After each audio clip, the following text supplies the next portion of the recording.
because I gotta do a lot of work to get them to be posted. But you should see them, within a day or two. It looks like is what I'm able to do. But in any case, today we're going to be continuing on with the database stuff. Last time we learned how to write a program to create a database, and then another program to read that database. So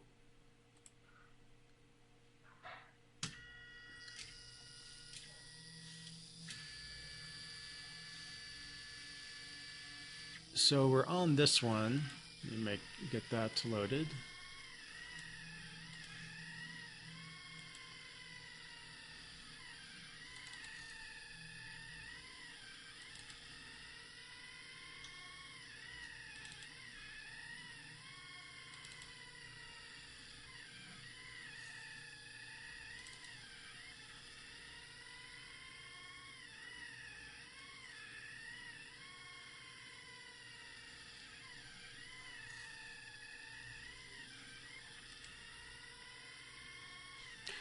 Actually, I think what I'm going to do first is go over the next program, and then I'll do this.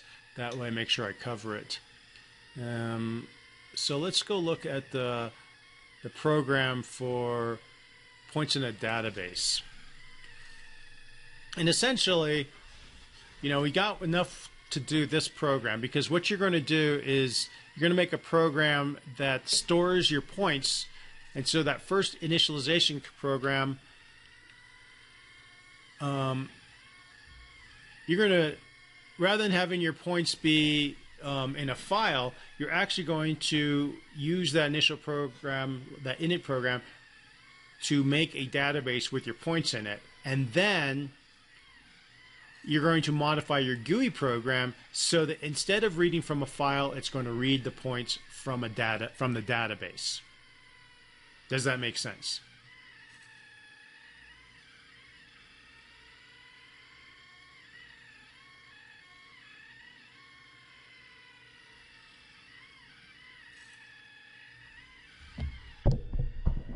Can you hear me?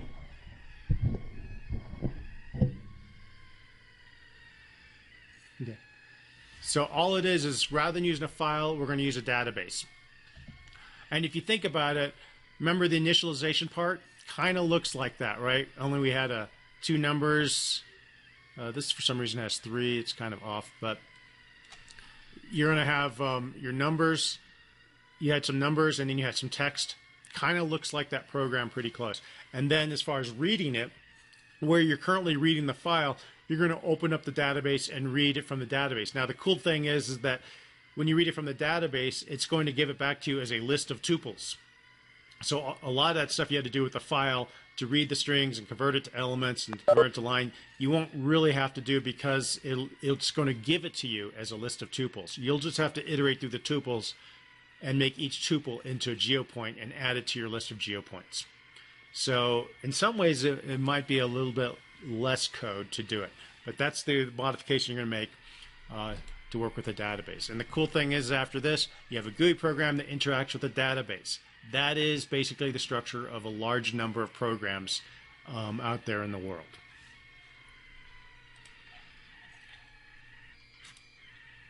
So,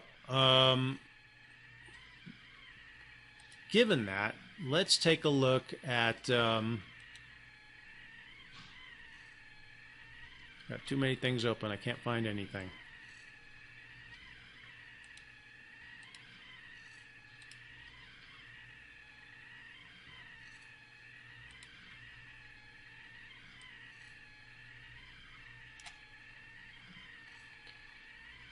Can everyone see my slides? Oh.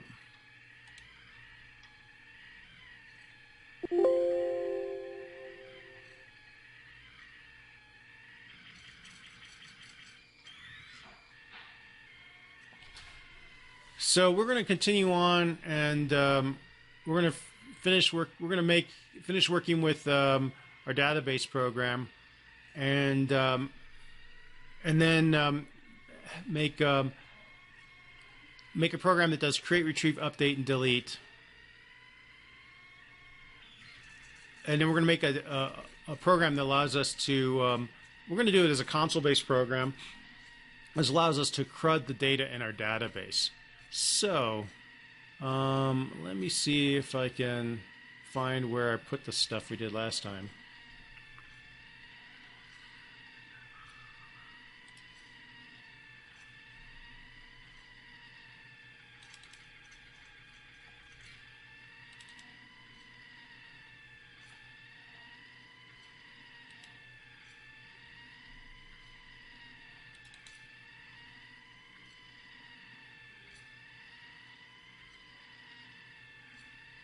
Yeah, I think this is it.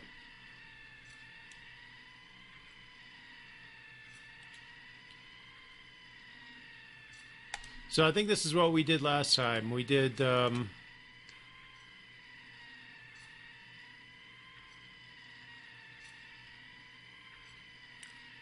app, init DB, and then we had our demo DB, correct?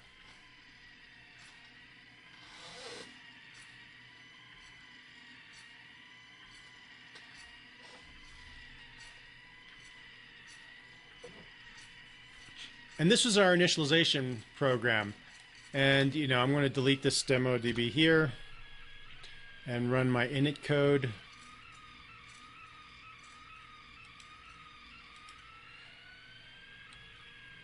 And it made a connection.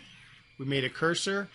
We executed the create table SQL command. We created a list of tuples. Now, does that look a little bit like it could be a latitude, longitude, and a description?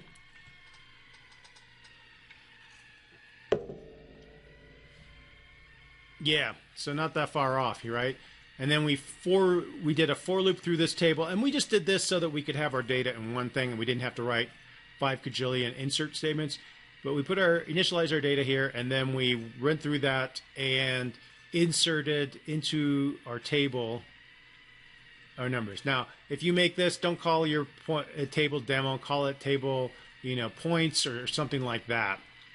And of course, it won't be, you know, it'll be 2 floats rather than a float and an int. And this should not be num1, num2 field in your database. It should be lat, long, and description. But otherwise, this is really, really close to what you're going to be doing. So in any case, this creates your database. And when I run this,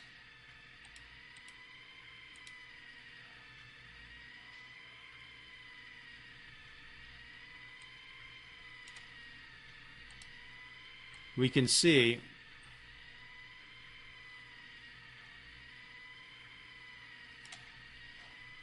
I get my database there. So now I'm going to open up my app. So realize your initialization DB init, that you run once and then you don't use it again. Now, can you incorporate this into your main program? Yes, but you would have to maybe throw it in a try-catch block. You know, if I did, I could actually make this be my I accept.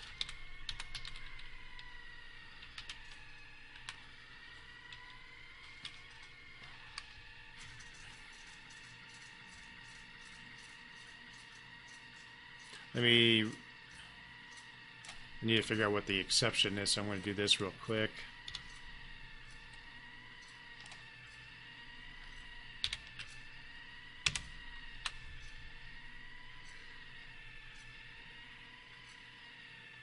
Again, operational error, and undo that.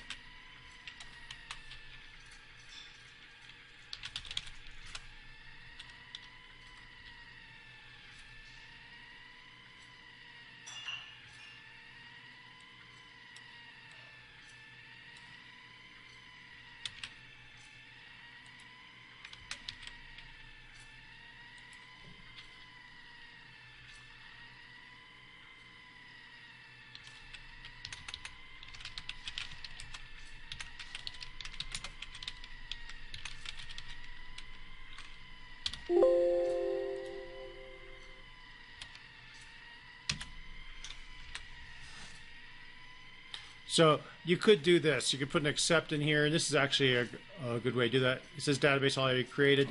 So you could actually then continue on and make your program and have that all in one file. Either way is fine by me, but I'm going to keep mine in two separate files just to keep things kind of smaller. And then I'm going to open up my DB app. And so this DB app assumes that the database is already created.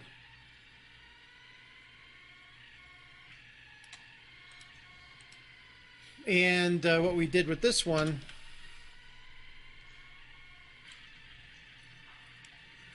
is we just had it open up the database and read what's there. So I'm going to, and they made it a nice little file, so I'm going to actually make this into a function.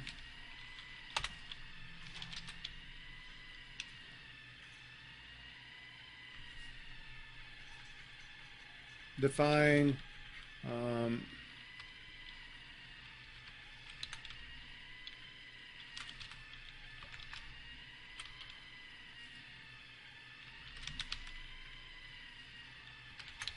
maybe I'll call it get all rows.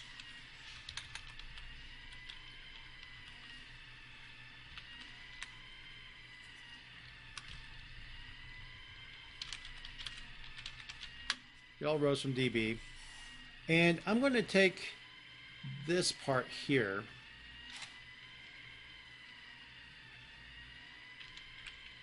and put it in there. And maybe this does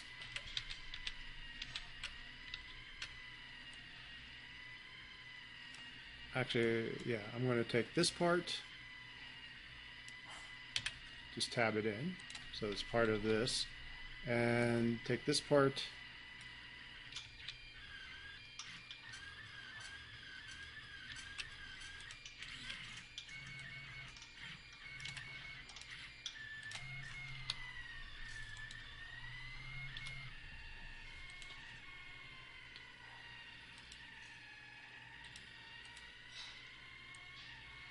and then I'm going to split this up into define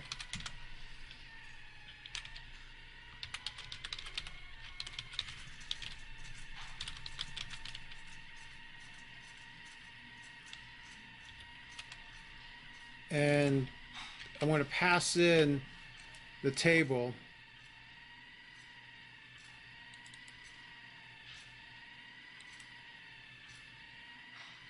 and so now I've got get all file rows and then display it. And I only need to try catch really around this database part because this is where I think I'm going to have errors. This probably shouldn't display errors. And then I'm going to just say in my main part of the program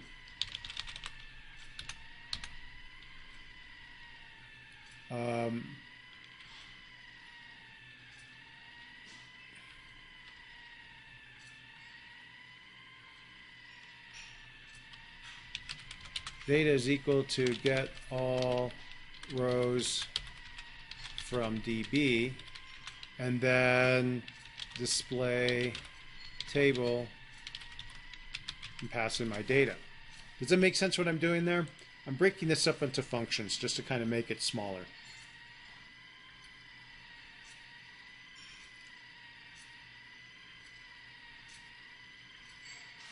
And let's see if I run that. None type is not iterable.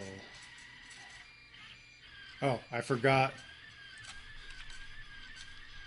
This needs to be a return. I could put it into results. I'm just going to say return. And it's still working the same.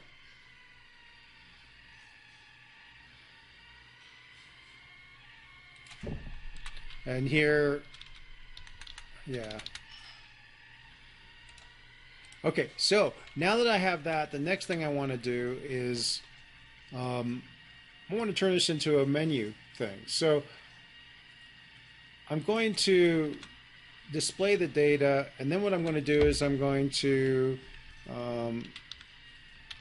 input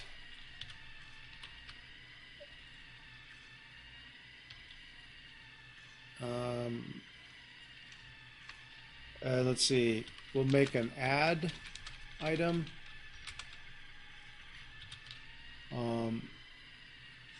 delete item. Let's see what else we want to do. Add, delete,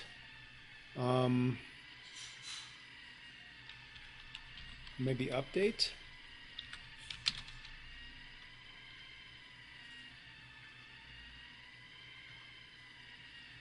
So add new item, delete item, and then an update method. And we can add more things later.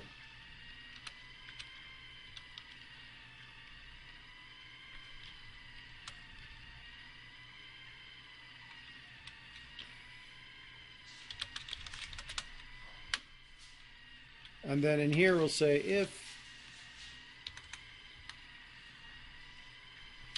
and I want this all to be in a loop, so I'm going to say do another equals y, and while do another equals y,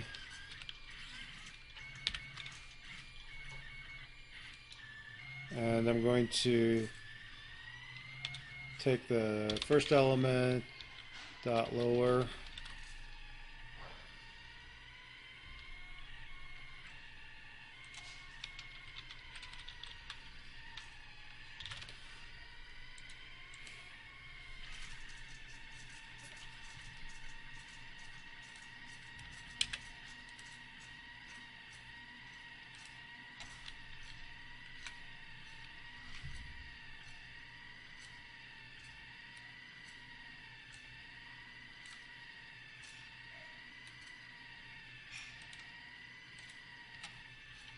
and then what I'm going to do is do another question here.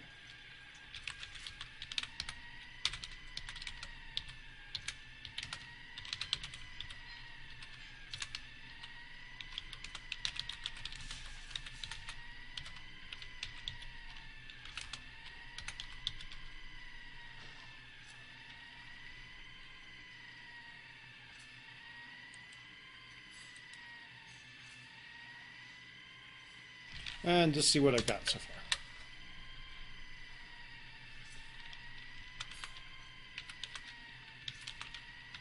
So I've got my menu working. Does that make sense?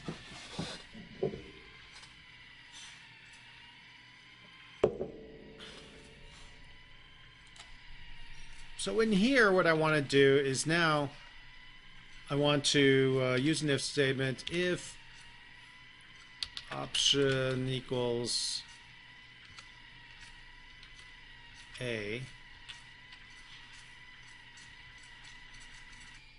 and I think I'm going to do the same thing here. I've done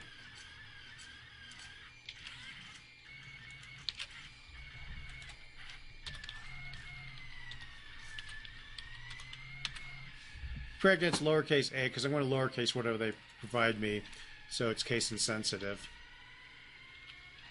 I guess I don't need these parentheses.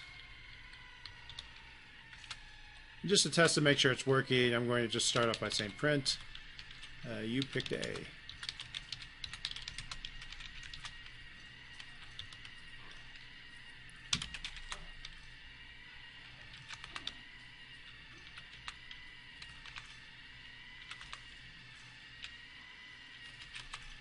So that's working. Does that make sense? I'm doing my selection. Can everyone hear me?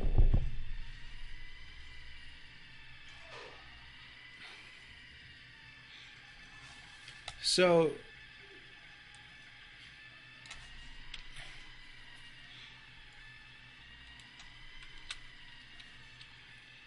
if I want to add, what do I need to get from the user?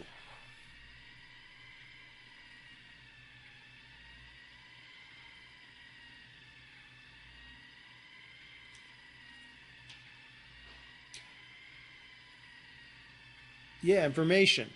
And specifically, I need num1, num2, and text. So I'm going to say num1 is equal to input, and num1 is a float, so I'm going to float this.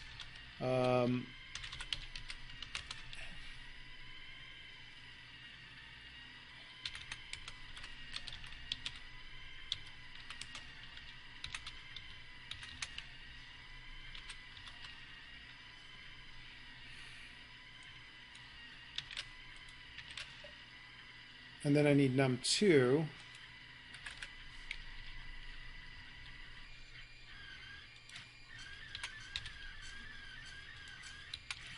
Which is an int. And then I need text, which is equal to,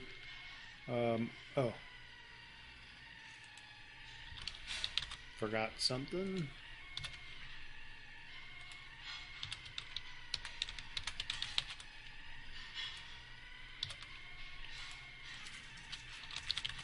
It's just text is just a string, so I could just do it this way. So I'm going to get num1, num2, and text. And now I need to I need to put that into the database. So to do that, I'm going to create a function to do that. It's going to, and I'm going to kind of reuse this function here.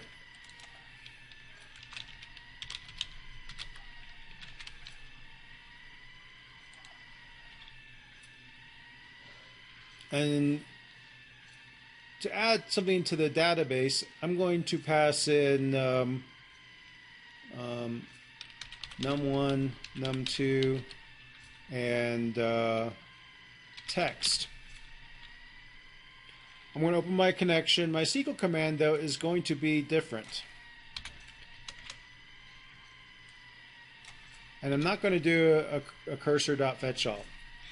Because with the command that I want is going to be an insert command. And to find that command, I'm going to go to W3Schools, insert in W3Schools.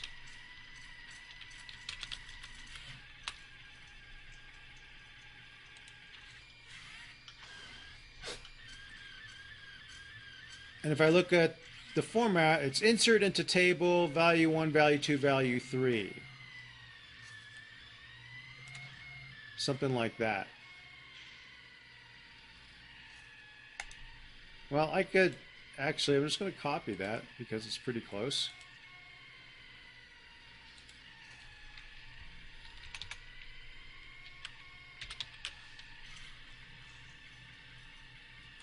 I'm going to use the triple quotes just to make it so I can put it on multiple lines.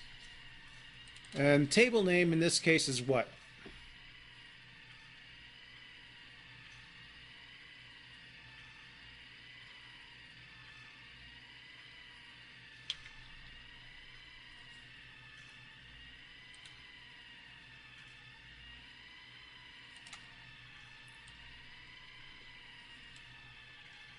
It's TBL demo. So it's this one. And column 1 is num1 field. Notice I'm taking this not from my variables, but from the actual table definition.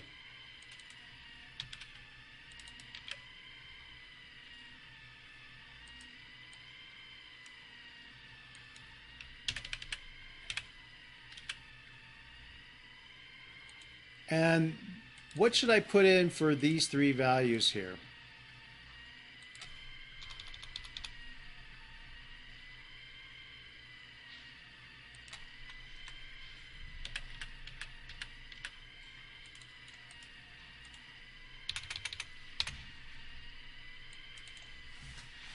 What should I put in for that?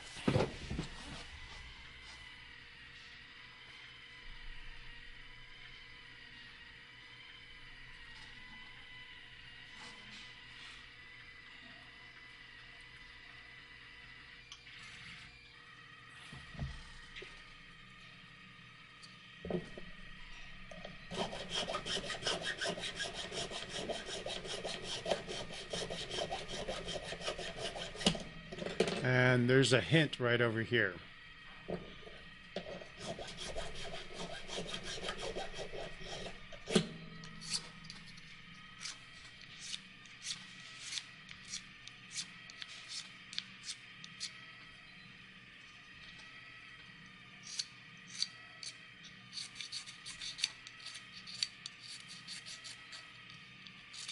Is everyone with me?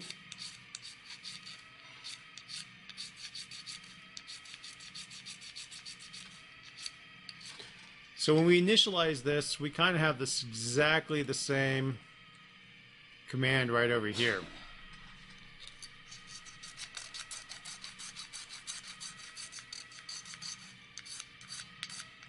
Question mark, yes. So this will be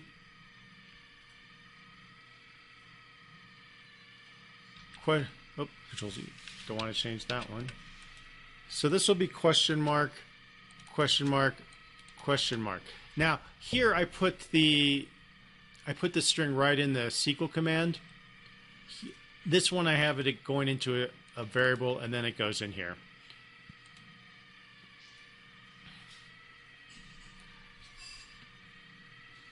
So now the question is what do we put in here?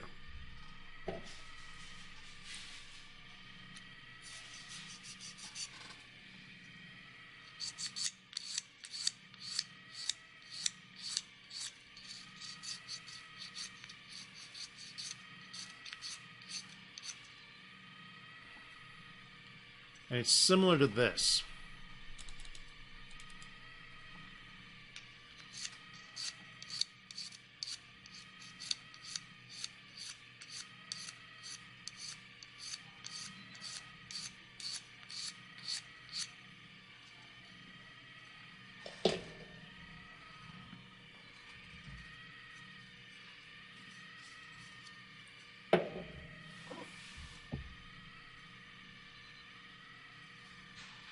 So we're passing in these values here, num1, num2, and text. That's what we're going to get from below and then pass into this function. We need to pass these values into our execute command to put into these question marks so that then this gets inserted into the database. Does that make sense?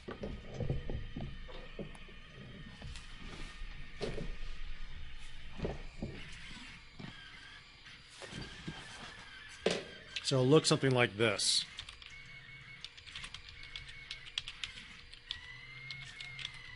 And the reason why we have to put this as a tuple is because it's expecting one sequence object that'll unpack into these question marks. So you have to put them into a tuple.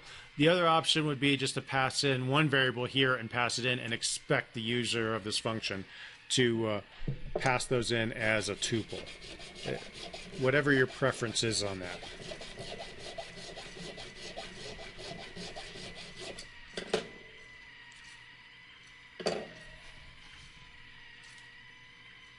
Everyone with me?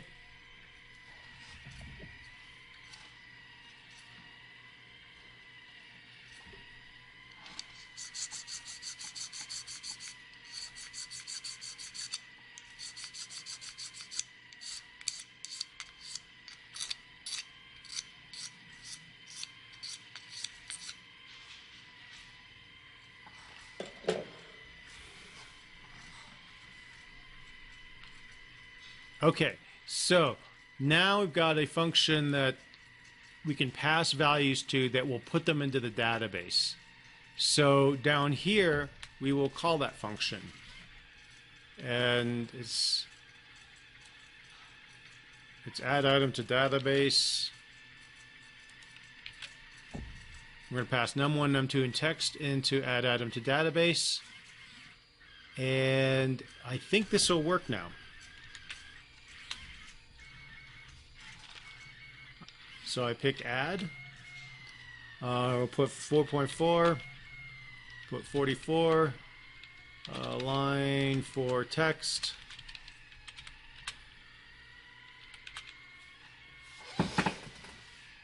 And do we see the data?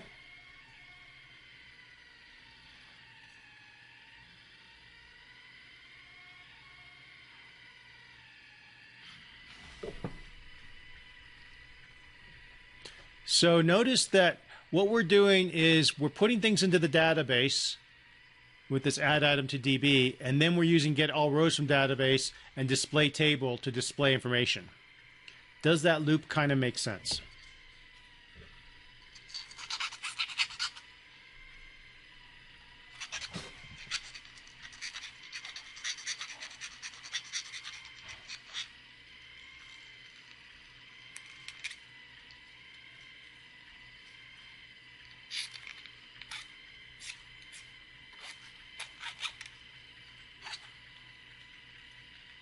Are there any questions on it so far?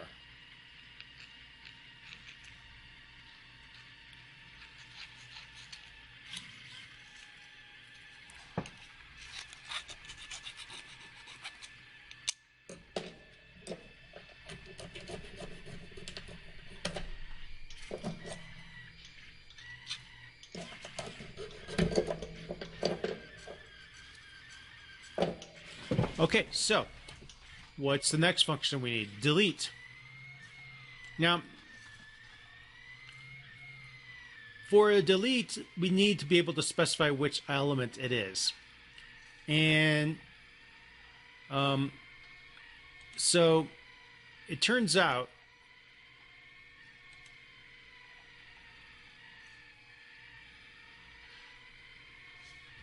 in order to specify rows, SQLite automatically puts a row ID in there. So let's see if we can use that. So I'm going to change this so that I'm going to actually ask for row ID, comma, star, and that's going to add an extra column. So change your SQLite connection or your get all rows database. So now that the query is select row ID, comma, star from table demo. And then I'm going to pull this up here so I can look at both of them at the same time.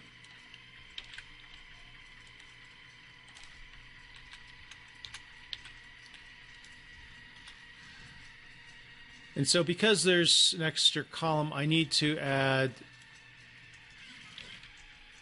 an extra value here, and I'm just going to put ID in there. So we're going to add an extra column, an ID field, and row ID here.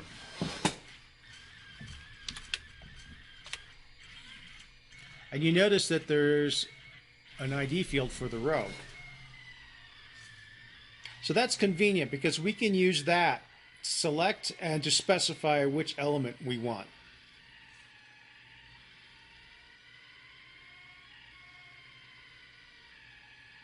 So once I have this row ID here, the next thing I can do is I can now work on my delete functionality. I can say if option, I'll just copy this, equals delete, then I'm going to say index is equal to the int of input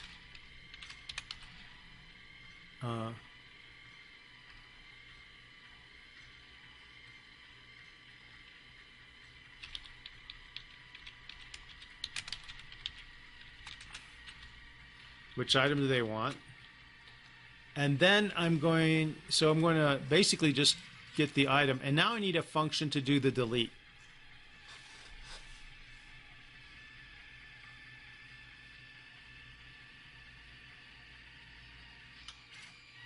So we had an add item.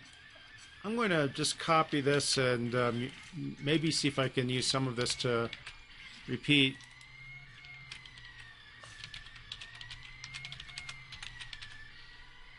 And all I need is the index of the element that I want. And again, I'm going to look up what my command needs to be.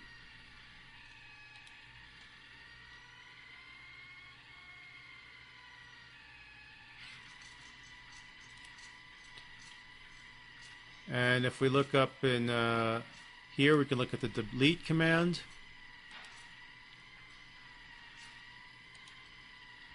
Now the delete is important. One thing that's important is it says delete from table name where, and you have a condition. You need a where condition, otherwise it'll delete everything in that table. And so you can see here it says delete from customers where customer name equals that. I'm going to do it like this.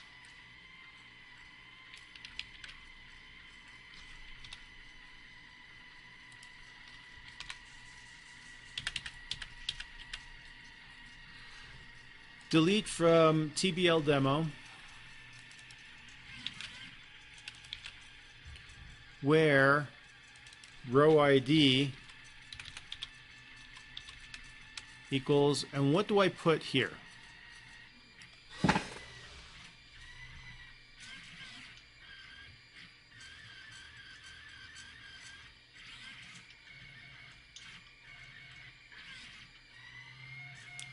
Well, I don't want to put user input directly because otherwise I get a SQL injection problem.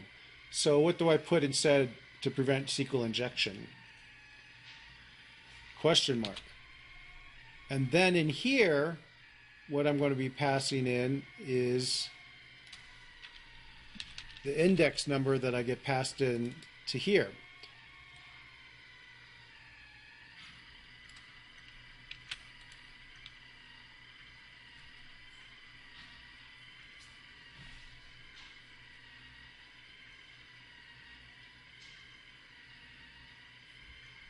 And then down here, I'm going to basically just call that function and pass in the index I get from the user.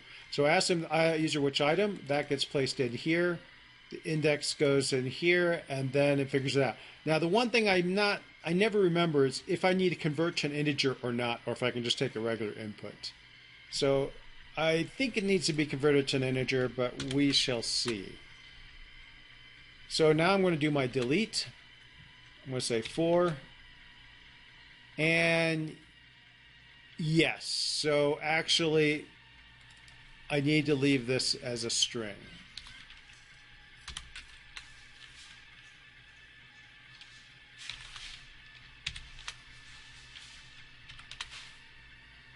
And now we have a delete function. Does that make sense?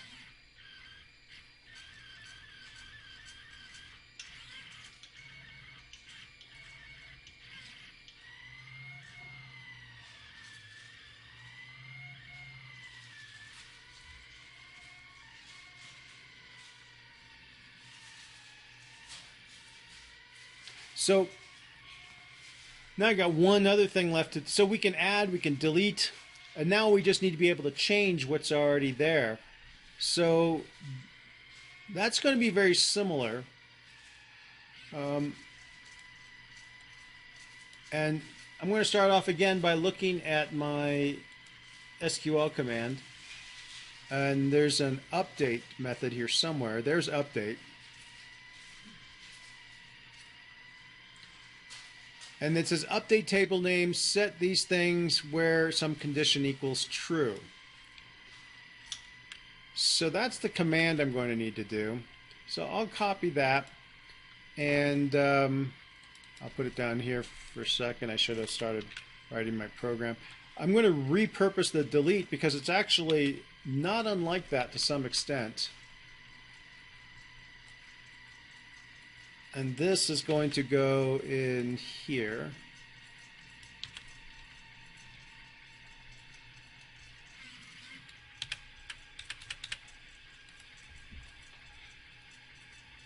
And again, we're all working at the same table, so table demo.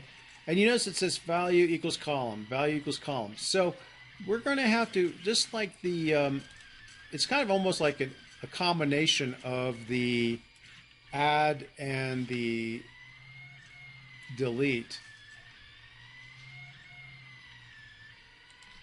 And this is going to be update item in DB. So I need the index, but I also need the same variables I had in the add. I need a num1, a num2, and a text.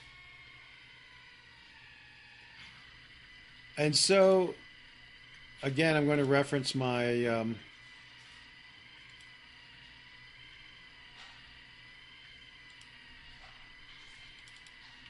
so I'm going to take a column and set into it, again, I'm using my question marks.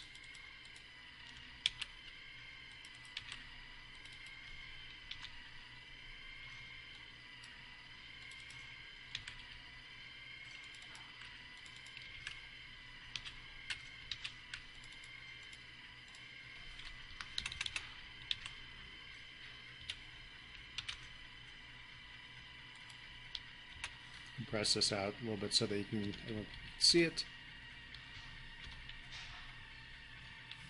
So I'm going to set question marks into the fields, and then I need a condition, and it's going to be the same condition as I have up here for my delete. I'm going to use the row ID in here to find the one I want. And what I need to pass in then is, in the order the question marks are, I need num1, num2, and text, as well as at the last position, I need the index. And what this will do is it'll take num1, num2, and text and update it into this table.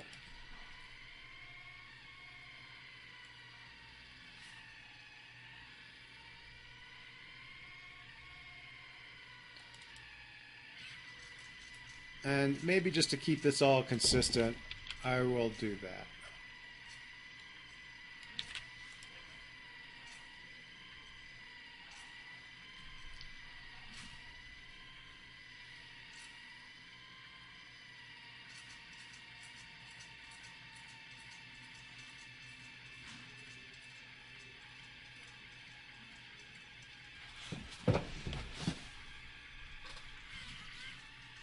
Everyone with me?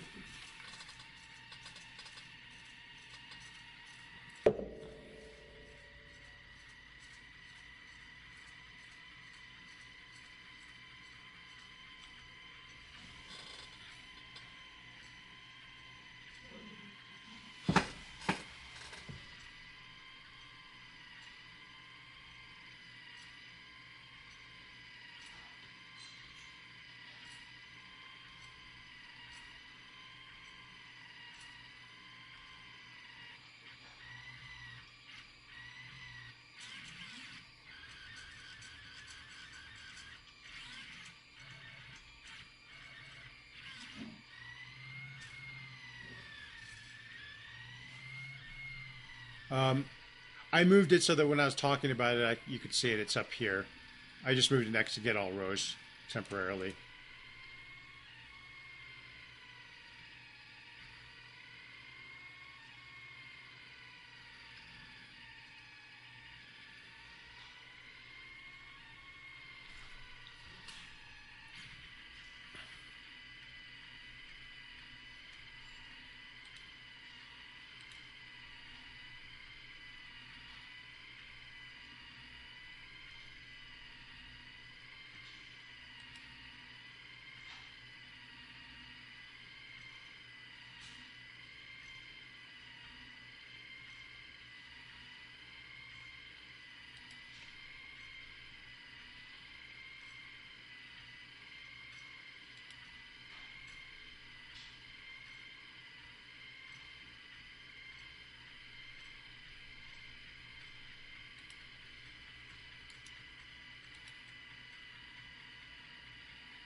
Yeah, this is where we're actually running from. It's just calling all these different functions.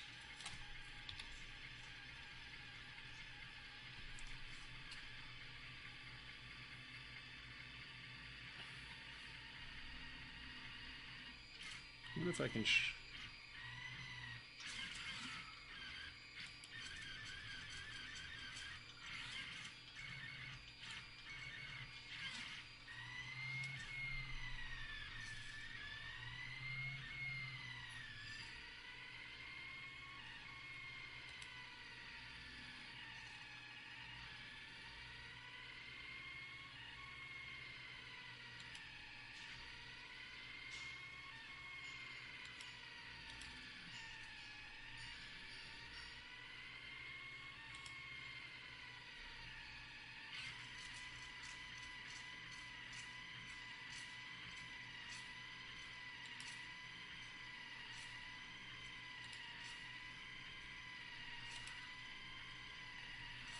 Okay. So we got to delete, and now we have an update. Down here,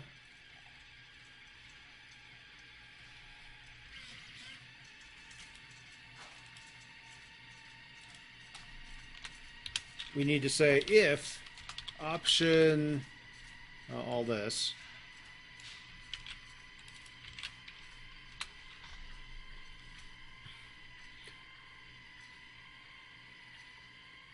And I kind of need to do this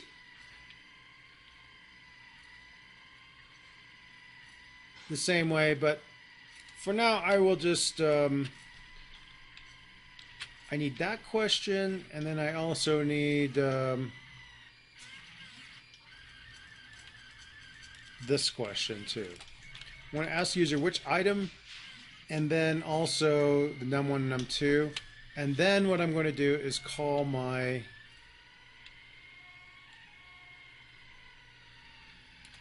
update method. So in main, it's going to look like this. See a lot of repetition, so you probably could make this into some functions as well.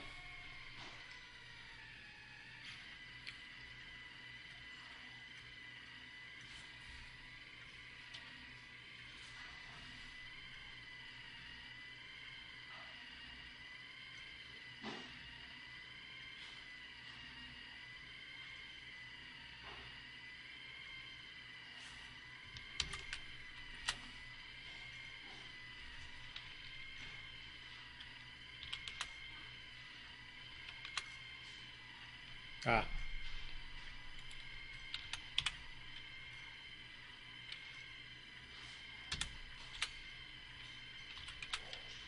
I'm going to update item 3. Num1 will now be 3.33. 2 will be 333. Line 3 text.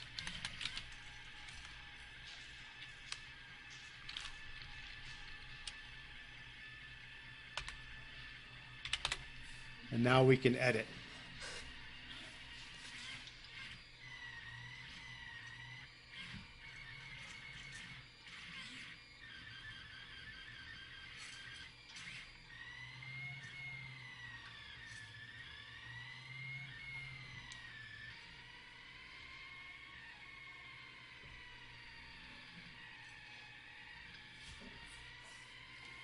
Does that make sense?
Okay, so let's take about a 10-minute break. We will come back at 2:35.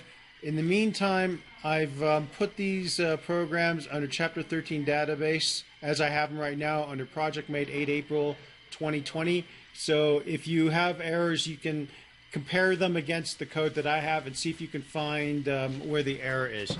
Let me see, Brendan. You've got... Yeah, so if you see the word term operational error, yeah. But just for everyone else, when you see operational error, that means it's a problem in your SQL code. That means it's going to be in this green text here or here. So usually it means that you might have misspelled something, or you might have structured the SQL command slightly off, and then you need to fix it there. That's what operational error is. The rest of them are going to be Python errors. So we're going to continue on with this, and what we're going to do after this is you're going to notice, hey, this stuff that's all dealing with the database, could that be put together in a separate file and maybe made into a class? So we're going to make that into a class maybe, and just kind of see what that works with. Again, what we're doing right now is a little bit beyond what you really need for the program that has used database. Really, all you need for the program that's working in the database is this get all rows piece here, and that will, that gets you back a tuple of a list of tuples, which you can then iterate through to get your points out of. But I'm going through the rest because a lot of you may want to use databases in your final project, and so we're going to go through. We're going to go through the other stuff that we can do with this so that we have a good understanding. So we'll take a break till... actually, we'll make it till 2:40. So break till 2:40, and we'll resume, and we'll do some more cool stuff.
Okay, I'm back. Can everyone hear me?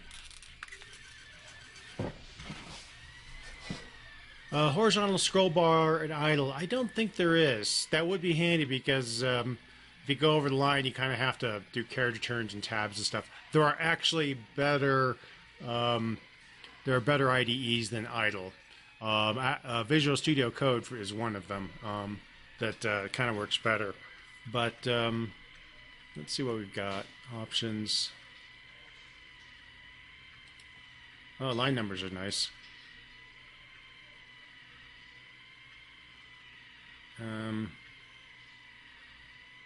Yeah. I wonder if there's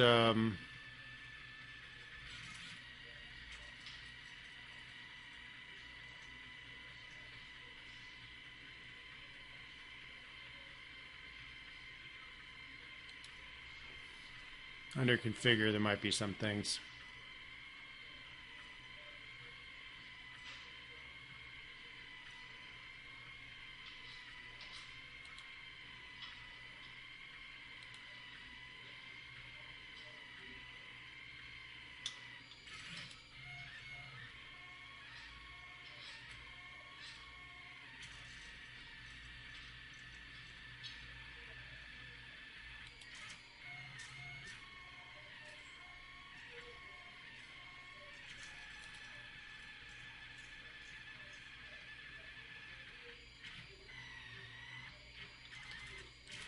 Yeah, so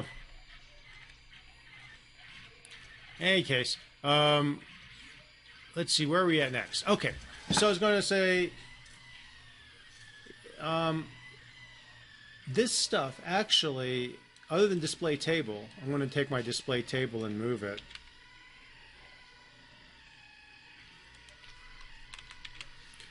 Really, all these functions actually kind of suggest putting them into a separate file. So I'm going to make a new program and file save as, and maybe I'm going to call this I'm going to name this probably after TBL demo. I'll just call it TBL demo.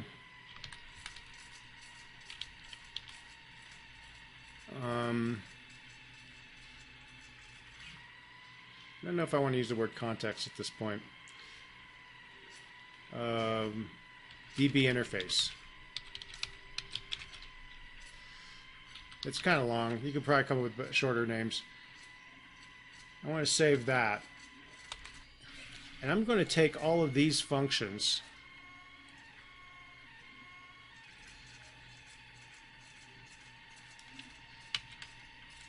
and just paste them in here. I'm going to need a SQLite3. I probably don't need SQLite3 in here, actually. I just need it in this one. And then this, I'm going to save this. And then I'm just going to import, or I'm going to say from TBL demo DB interface.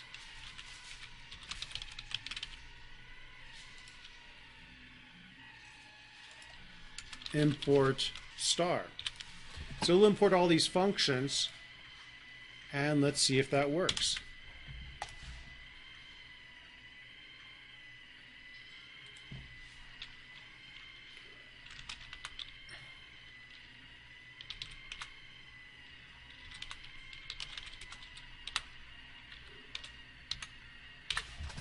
And that worked. And the nice thing is that I've kind of cleaned up my program. This function is just doing the interface to the user, and this class is, or this file is just doing all the interface with the database for that table. Does this look like we could make this into a class?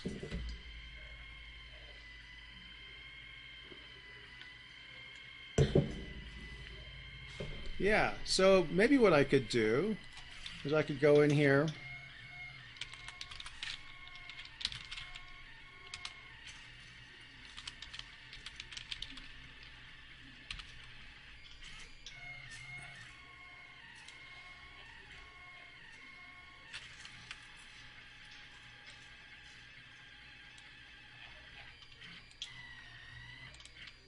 I'll take all that and tab it in one. What do I need to add to these functions?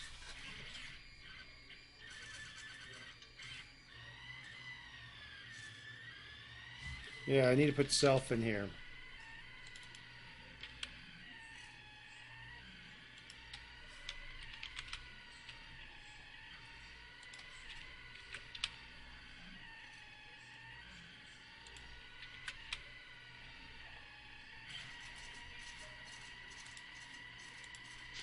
So I make this into a class, I put self into it, and now I've got these functions and I need to modify them.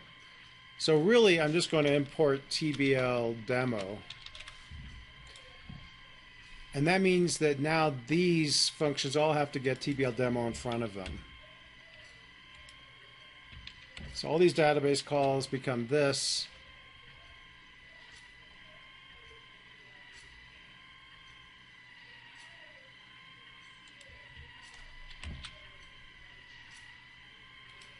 But I think it actually improves the what's going on.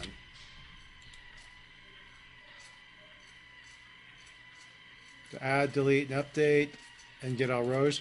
So now I'm using a class to access that table.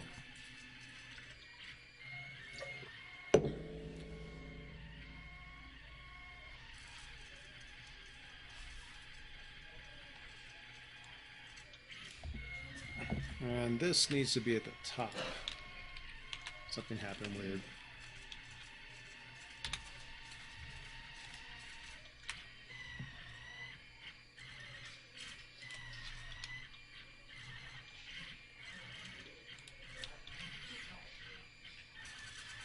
So selfs go into each of the functions. They get rolled up underneath this class. I import that class from this, and now I can use that class to interact with the database.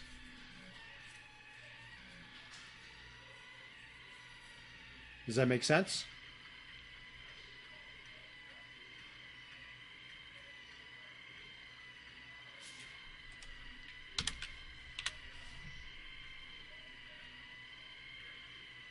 Get all rows from DB. Where did I... Let's see. Line 12.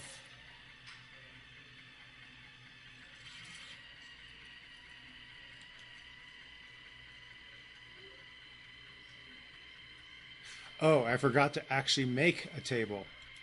So I imported TBL demo, but what I needed to do is actually in here instantiate my table.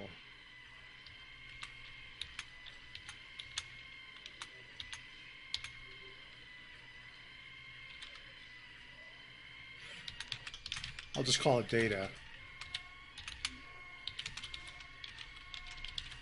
I needed to do that.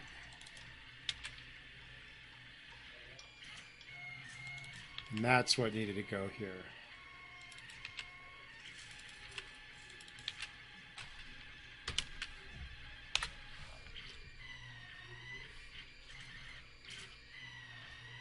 And let's see, now we are in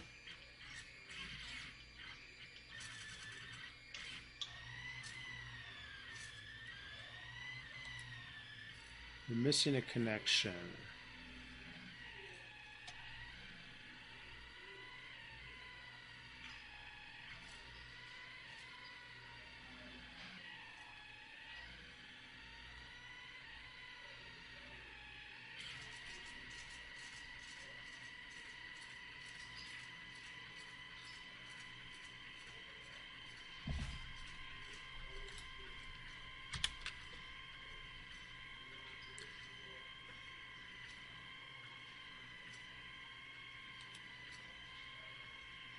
Oh, can't call it data.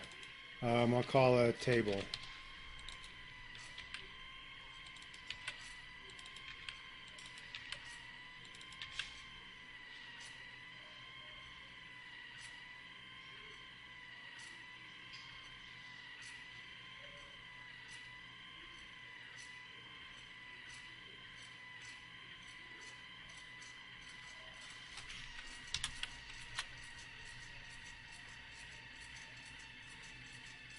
line 11 and get,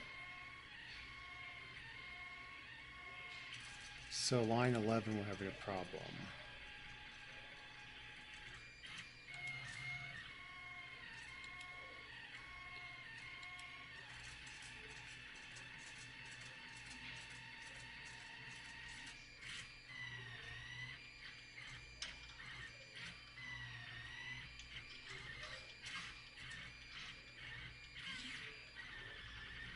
That's weird.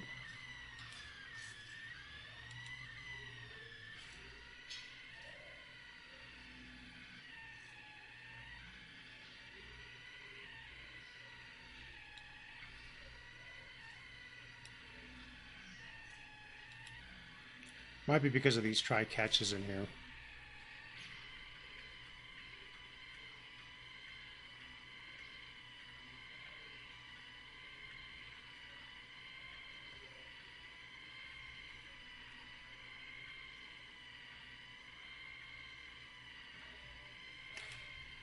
Let me try this. Files. Maybe I didn't save.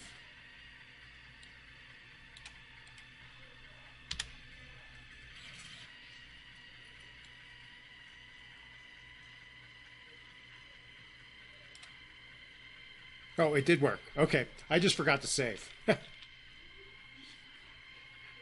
So if I add 5.5, 5, line 5, blah, no, yes, and yeah, it's working. Delete 4. Yep. Okay, so now it's working.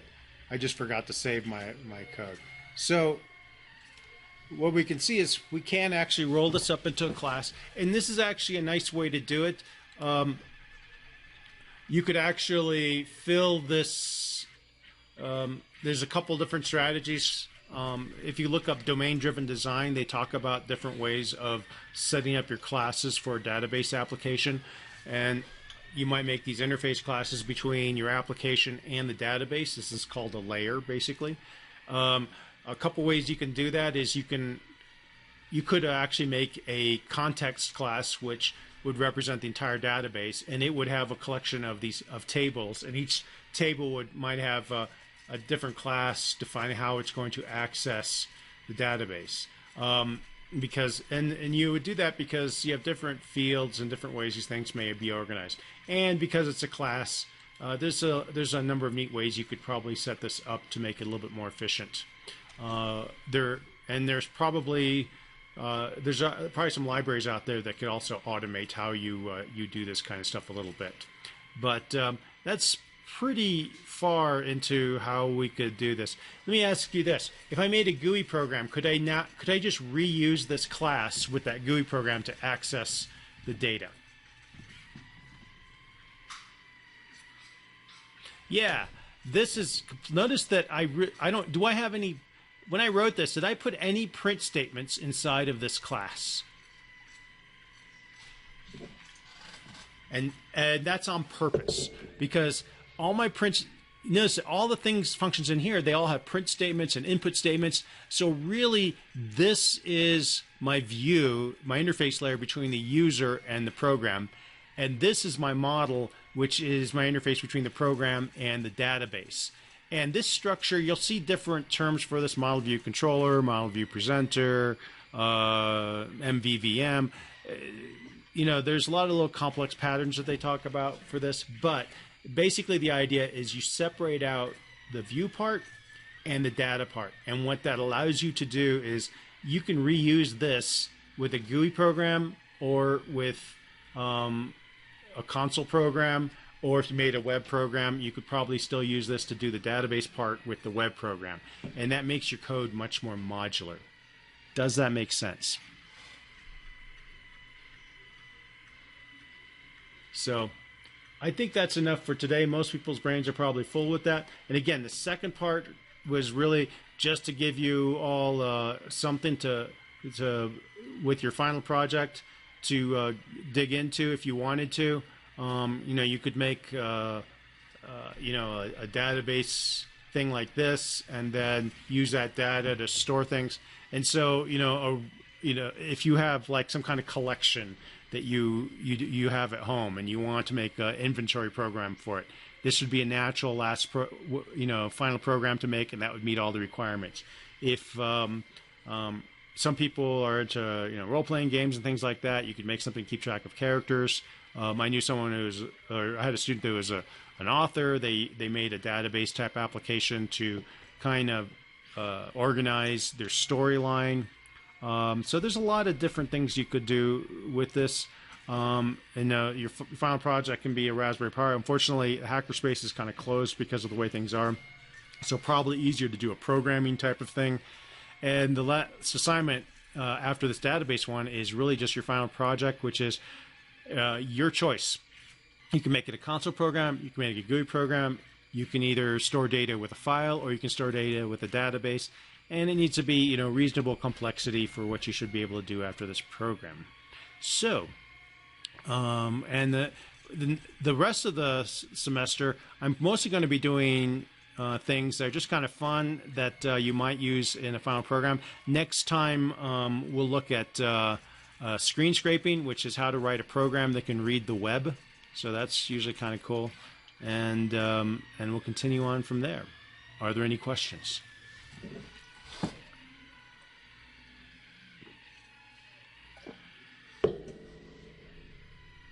Yeah, the rest is lab time.